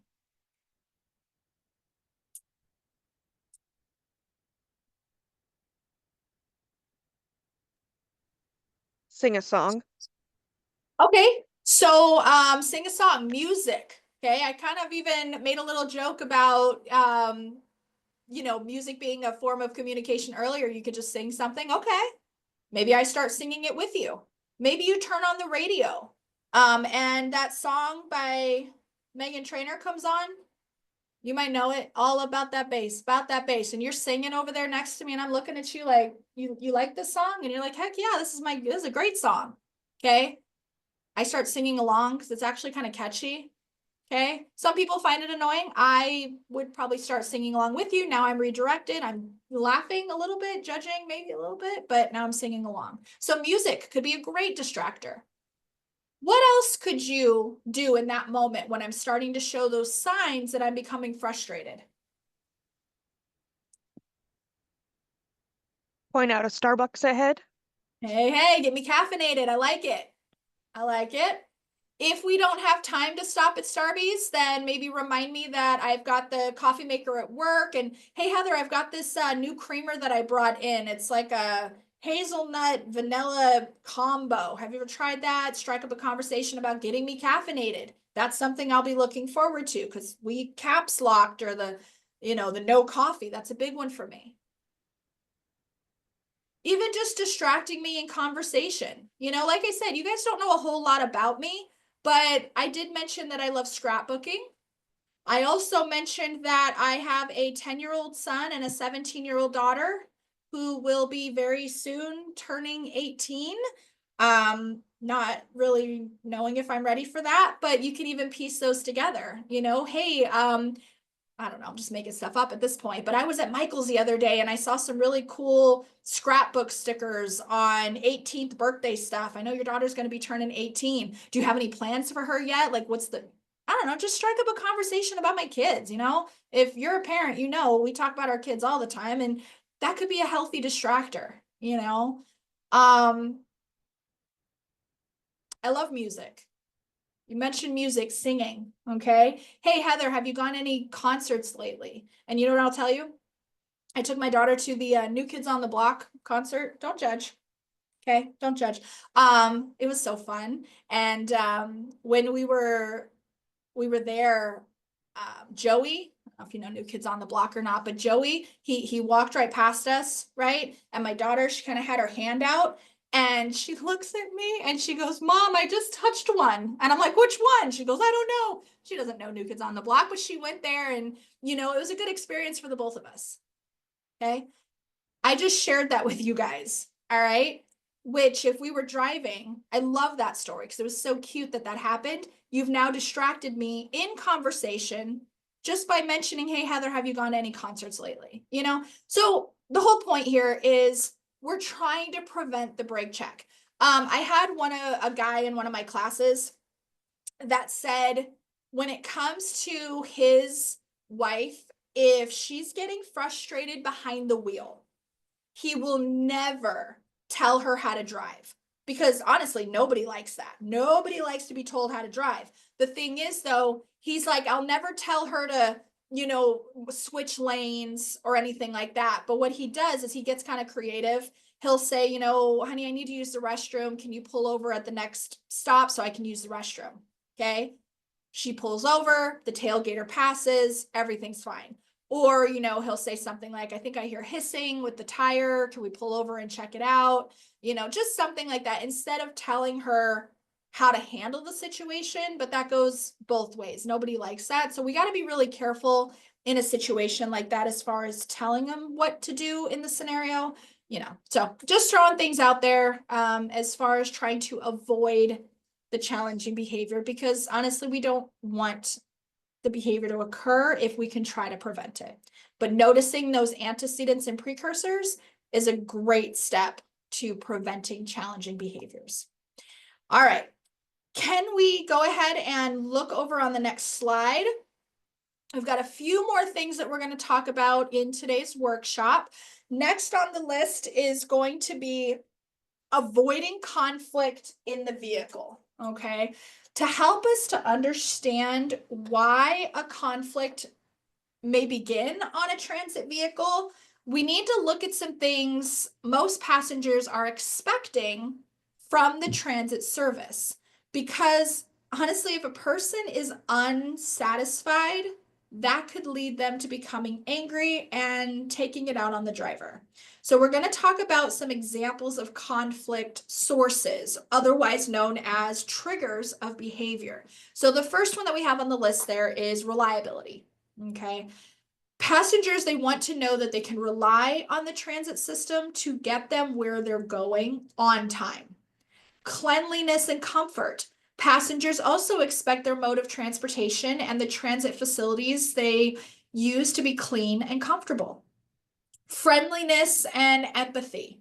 Your passengers expect to feel that your transit system cares about their needs, is willing to listen and answer their questions, and doesn't ignore their concerns, as I'm going to ignore this phone call. Perfect timing, right? All right, sorry about that. All right, so on the next slide, can we discuss some of the important de-escalation strategies? Yes. Okay, just making sure. Okay. The first one, as far as de-escalation strategies, I think communication is so important when we're interacting with the passengers. How you communicate and the ways that you communicate can help de-escalate conflict. The three basic aspects of communication are body language, tone of voice, and word choice. Remember to find out the best communication method for your passenger. Number two is situational awareness. This is knowing what is going on around you and staying aware of any changes or threats. Using situational awareness, it will help you to recognize and read the indicators of difficult passengers, as well as be mindful of your own stress responses. When you recognize your own stress response, you can better maintain self-control and compose a professional demeanor, trying to prevent yourself from being provoked. Next slide, please. Calming approach. When passengers are challenged, they often raise the level of their voice. Out of instinct, you may be tempted to try to meet them where they are by raising your voice. But you will find that keeping a neutral tone of voice consistently throughout a heated or hostile encounter may effectively help you to diffuse the situation. Informing behavior is the next one. This just involves making statements that let the irate passenger know what is going on without using the words like you must or you should messages. So I want to give you some examples of what that may include, okay? Like, again, using the word must or should, okay? If you have a passenger that, let's say, will not put their seatbelt on, okay? There's a few things we can do here. Let them know that it's company policy. It's not my personal rule on the vehicle, but you can inform them, I cannot move the vehicle until everyone is buckled up. Okay, that's just an informing behavior, letting them know the facts. Also, you don't want to order or command the passenger to do something. Sometimes just providing information can help to de-escalate the situation. Another thing you can do is avoid telling them what they need to do, like you need to sit down or you need to put your seatbelt on. Instead, you may say something like, hey everyone, I can't see out of my mirrors. Can you guys have a seat? So we're not making it about that one particular person, we're making it about us. And sometimes it kind of helps without the person becoming embarrassed, because if you call that one person out and say, hey, sit down, put your seatbelt on, that may actually trigger them to not do what you say. But if you make it about yourself, I can't see out of the rear view mirror. Can everyone have a seat, please? Again, it may encourage the person to maybe have a seat, put their seatbelt on. Okay, is it going to work every time? No, but it's worth a shot, making it about ourselves. If we could go to the next slide, please. Ask for more information. You can ask the person something along the lines of, like, what else? What else is frustrating you about this situation? Doing so helps to ensure that the other person can get every bit of tension off of their mind. If they have additional information that they would like to add, they can do that by just asking for more information. We'll talk more about that in a moment, though.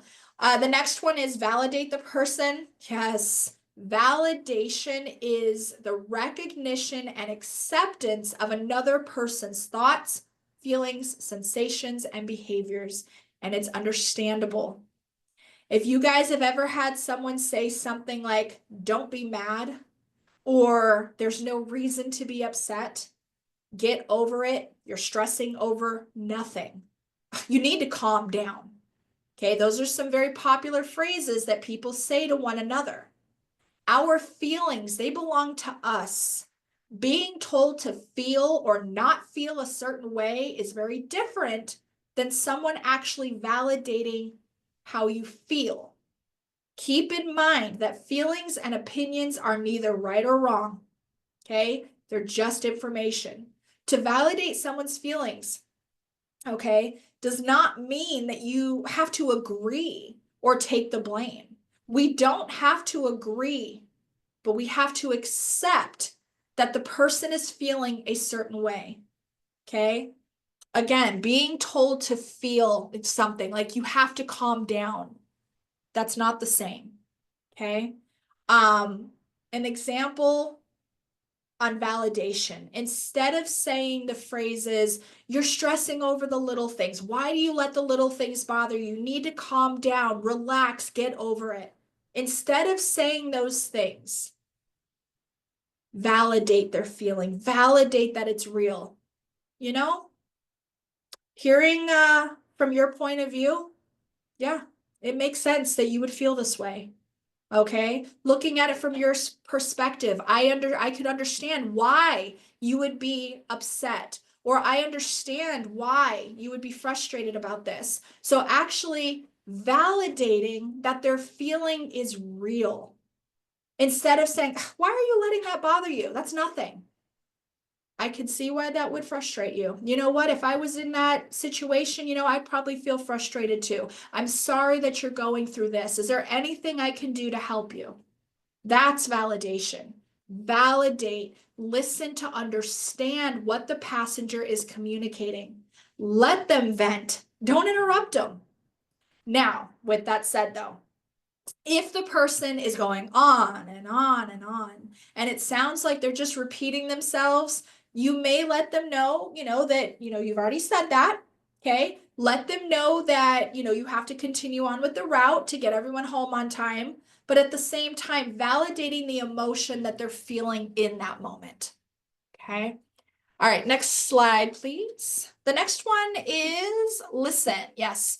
This is typically the most challenging step, especially during a heated debate. All right. Yes, it is critical to let the other person share all of their thoughts about the issue at hand.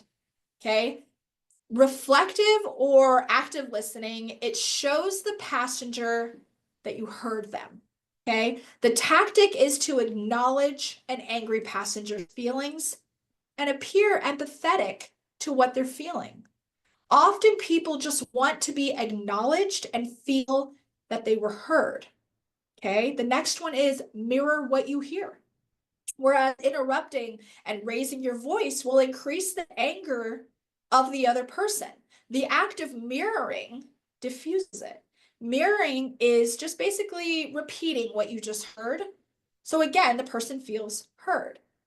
So an example, so what I'm hearing is that you're upset because she's sitting in your seat. Okay. This way, they know you understand why they're feeling the way that they do. So just kind of mirroring what you're hearing, what you're seeing. Okay. Next slide, please. Empathize. Yes. A close cousin to validation is empathy. Empathy seeks to understand what another is feeling. Empathizing is an essential final step before we try to resolve the conflict in a more tangible, direct manner. Okay. There's another clip that we're going to show here. I want to show you this clip on why it's so important to show empathy versus sympathy. Okay. So if you think about sympathy is a form of showing you feel sorry for the person versus having an understanding that they're going through something. There's a vast difference between sympathy and empathy. So Lauren, if we could get that video up, it's the sympathy versus empathy. I love this video. It's got that nail right there. It's got it. Yep, I'm pulling that up now. Just a moment. Wonderful.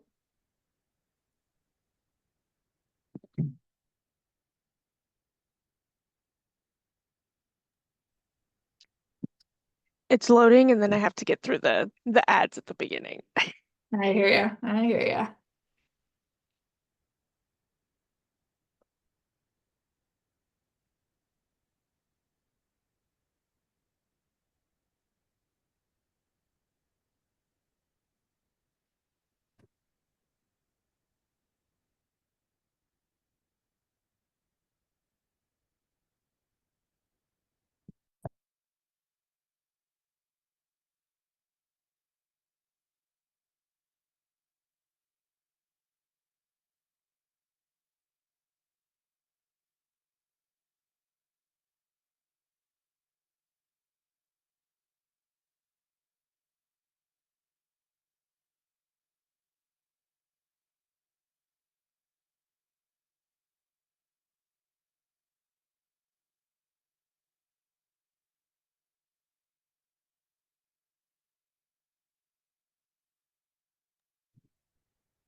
So what is empathy, and why is it very different than sympathy? Empathy fuels connection. Sympathy drives disconnection. Empathy, it's very interesting. Teresa Wiseman is a nursing scholar who studied professions, very diverse professions where empathy is relevant, and came up with 4 qualities of empathy. Perspective taking, the ability to take the perspective of another person or recognize their perspective as their truth. Staying out of judgment, not easy when you enjoy it as much as most of us do. Recognizing emotion in other people and then communicating that. Empathy is feeling with people. And to me, I always think of empathy as this kind of sacred space when someone's kind of in a deep hole and they shout out from the bottom and they say, I'm stuck, it's dark, I'm overwhelmed. And then we look and we say, hey, climb down. I know what it's like down here, and you're not alone. Sympathy is, ooh, it's bad, no. You want a sandwich? Empathy is a choice, and it's a vulnerable choice, because in order to connect with you, I have to connect with something in myself that knows that feeling. Rarely, if ever, does an empathic response begin with at least. Yeah. And we do it all the time. Because you know what? Someone just shared something with us that's incredibly painful, and we're trying to silver lining it. I don't think that's a verb, but I'm using it as one. We're trying to put the silver lining around it. So, I had a miscarriage. Oh, at least you know you can get pregnant. I think my marriage is falling apart. At least you have a marriage. John's getting kicked out of school. At least Sarah is an A student. But one of the things we do sometimes in the face of very difficult conversations is we try to make things better. If I share something with you that's very difficult, I'd rather you say, I don't even know what to say right now, I'm just so glad you told me. Because the truth is, rarely can a response make something better. What makes something better is connection.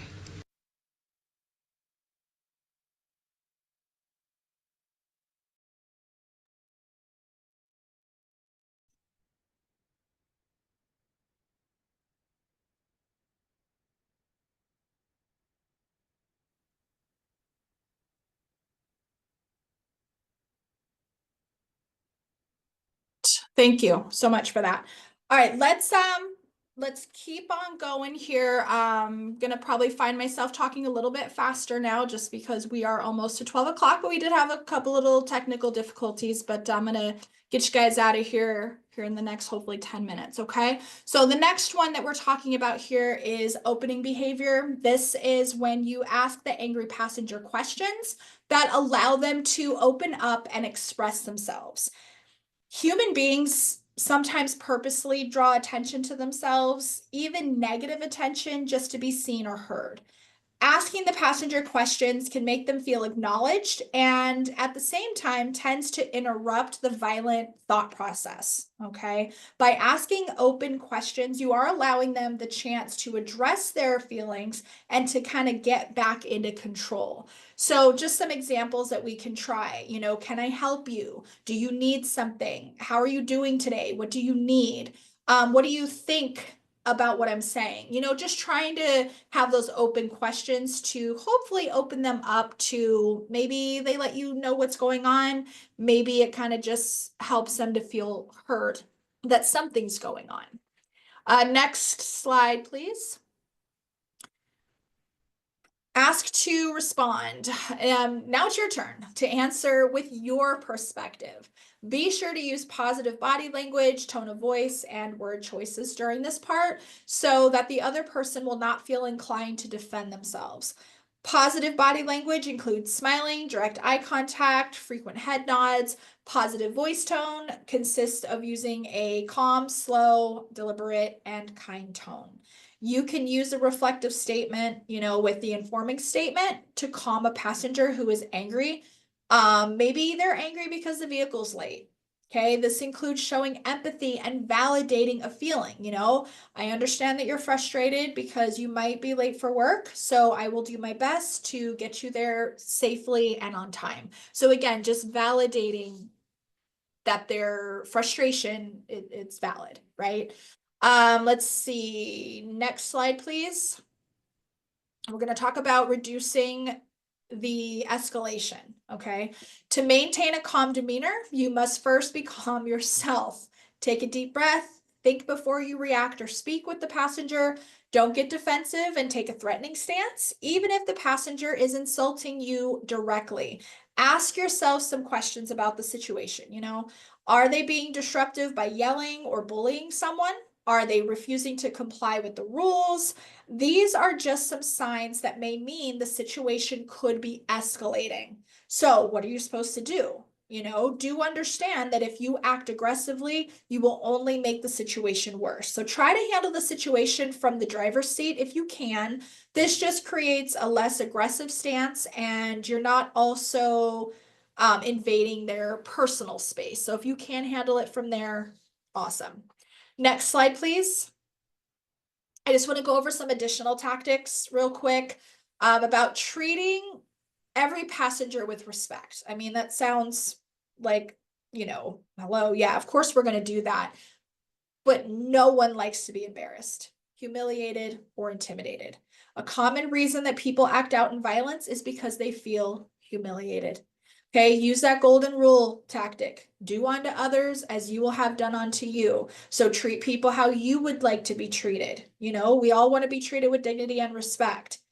Now that's the golden rule, right? Do unto others as you want done unto you. But the thing is, we cannot forget the platinum rule, okay? We know we want to treat people how we want to be treated, but the platinum rule says that we need to treat people how they want to be treated, right? Yes, we all want to be treated with respect. I've said that. But we need to understand that all people are unique and may want something different. Some passengers may enjoy conversation in the morning. As other folks, they may appreciate the silence in the morning. So that's what I mean by treat them how they want to be treated. Okay. It's not always about what we want. Let's see the next one. Remember to speak clearly and calmly and use repetition. If your transport vehicle is equipped with cameras, consider letting the passenger know that they are being recorded if you think that will help to diffuse the situation, but never be surprised or caught off guard if the passenger overreacts. Just remain as calm as you can at all times. Next slide, please. All right. When de-escalation strategies are not working, okay? If the situation is becoming dangerous, you need to contact dispatcher base. Okay, there's a few points I want to bring up about contacting dispatch though. If your vehicle is equipped with like a panic button or a silent alarm, this is the time you may need to use it to contact dispatch to get some help. If you don't have a silent alarm, your agency may want to consider establishing maybe a verbal emergency code that cannot be understood by the difficult passenger, but dispatch or base would know that you need maybe like a supervisor to come out or even law enforcement, depending on the severity. Next slide, please. In the absence of a silent alarm or verbal emergency code, you need to be careful about what you say when you call in to request assistance, and also about how you notify dispatch of your location if the vehicle is not equipped with like GPS. It is important to note your request and notification to dispatch could further escalate the situation. Next slide, please. All right. If the authorities need to be called, here are a few tips when talking to the dispatcher. So calling 911, it's always better to call away from the individual because your safety is as important as the individual and others that are on the vehicle. If he or she might become agitated or feel threatened by overhearing your call, you want to pull the van over, ask others to step out when you call 911 from the distraught passenger. You may even ask police to arrive with their lights or sirens off. Speak to the 911 dispatcher in a calm, clear, and controlled manner as you can. This will help the trained professional best administer the correct resources and level of response to help you. Give them your name, your location, just stick to the facts, okay, what you've seen or what you've heard. Tell the dispatcher what is happening now if you can.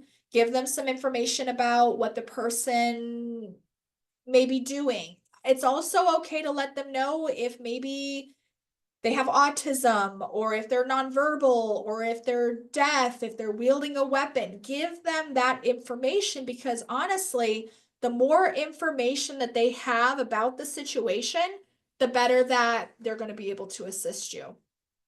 You can look on the next page, please, or on the next slide. Sorry, I was looking at something over here. Let's see, stay on the line. Yes, while on the phone with the dispatcher, emergency help is being dispatched. So stay on the line if asked to do so. This is not going to delay them from coming to you. The police department has several hundred CIT trained officers. That's crisis intervention. They're working as first responders. They are specifically trained police officers and civilian employees committed to assisting persons with mental illness and other brain disorders. So it's like 20% of Maricopa County, they do train their police officers. So seriously, give them that information. Again, if you're working with someone who is deaf, they may send out a trained officer who is, very fluent in sign language. So let them know the situation, because it is okay to request a CIT trained officer if need be. Okay. Next slide, please. Just going to wrap this up real quick with positioning your vehicle. Okay. If you're, next slide, please. Sorry. Yeah. And then probably the next one. Yeah. Okay. If your vehicle is stationary, don't move it and make sure the doors are open. This allows the dangerous passenger, other passengers, and yourself to get off the vehicle if necessary. If you are driving when you determine the situation has turned dangerous and you are in a populated area, you could pull off the road in a safe location, such as a gas station, small community, or rest area, just somewhere open, and then go ahead and open all the doors. This will allow you to stop the vehicle where there may be other people around that may be able to assist you if needed. One thing I will say about pulling over, it is never safe to pull over on the freeway. Okay, I'm not sure if we have anyone that is attending this workshop today that is working under the DDD. But if you do, you may have taken a class called Prevention and Support. I kind of briefly mentioned it in the beginning, but if you are current in your certification, you may have to use the vehicle restraint if there is danger to anyone right now in that vehicle, okay? But that can only be done if all least restrictive methods have not worked and the vehicle cannot be evacuated, okay? And that's something that's done by the ride-along, not the driver. All right. I think just can you go to the next slide, please? Yeah, if all else fails, I think just recognizing that stopping and exiting the vehicle to avoid confrontation, calling the authorities, or disengaging from a conflict is safer than engaging with someone physically, okay? But always follow your own agency's specific procedures on handling conflict with your passengers and responding to potentially dangerous situations if they have those, okay? All right, it's 12:08. So we did, like I said, we ran a little bit over today, but sometimes that happens. I just want to again thank you guys for allowing me to be here today. This training today, it was designed to discuss some just general information on how to recognize a challenging behavior before it occurs. We covered de-escalation, when transporting individuals who have special needs, what you may do in an emergency. I just want to say there is no one size fits all when it comes to transporting passengers. So hopefully the information that I gave you today will help you to assist the passenger safely. So does anybody have any questions for me?